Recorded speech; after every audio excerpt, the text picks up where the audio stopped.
ali. Aqui nós temos uma primeira imagem que vocês veem é exatamente os dois protagonistas da história, Arjuna e Krishna.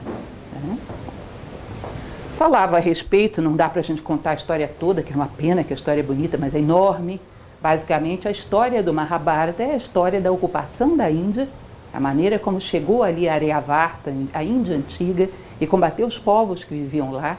Vocês sabem, devem ter uma certa noção, a gente falou inclusive sobre isso recentemente, que a maior parte das coisas que hoje consideramos como história foi considerada como fantasia há algum tempo.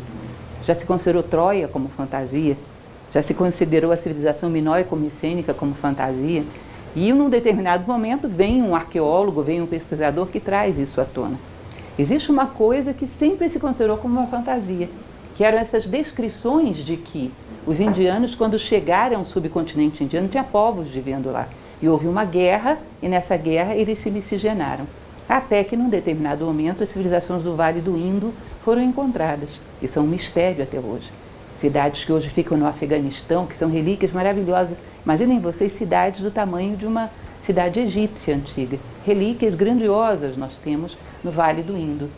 Essas civilizações, o combate que travaram com a Índia primitiva, que é um povo indo-europeu, e a maneira como predominaram na terra, a maneira como ocuparam aquela terra, é a história do Mahabharata.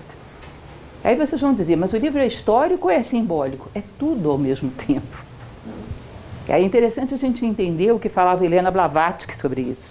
Ela costumava dizer que uma obra desse porte, ela costuma ser ao mesmo tempo histórica, mítica e mística. Significa isso, fala de fatos que realmente aconteceram, fala de fatos simbólicos que você tem que interpretar e ver através deles, e fala também de exemplos morais a serem seguidos pela humanidade, que é a parte mística. Então você não pode nunca dizer isso é apenas histórico, tem múltiplos significados. Então, no meio dessa batalha, no meio dessa história toda, num determinado momento se enfrentam duas famílias em luta por uma cidade, que eram Pandavas e Kauravas, primos de uma mesma raiz, que lutavam pelo reinado de uma cidade. E quando se estabelece essa guerra, Arjuna, que era um príncipe Pandava, é conduzido ao campo de batalha por um mestre, que é Krishna. E no meio do campo de batalha ele começa a fazer uma série de perguntas, porque imaginem vocês, duas famílias, parentes entre si, lutando pelo comando de uma cidade, isso provoca todo um drama de consciência nesse príncipe Arjuna, de estar lutando contra os seus próprios parentes, e ele reluta em lutar. E é exatamente nesse momento que Krishna, que era o cocheiro da sua carruagem, se revela a ele como sendo uma divindade. Explica o porquê dessa luta ser uma luta sagrada. Qual é o sentido dessa luta?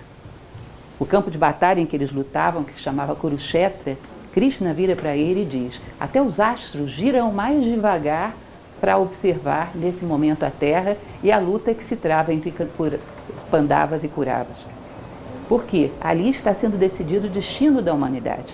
Aí ele mostra que aquilo era uma guerra dentro do homem, entre o seu aspecto superior e o seu aspecto inferior, entre as suas virtudes e os seus vícios. Ou seja, tratava-se da guerra tradicional entre o que o homem é e aquilo que ele nesse momento está, seus defeitos, as suas debilidades de personalidade.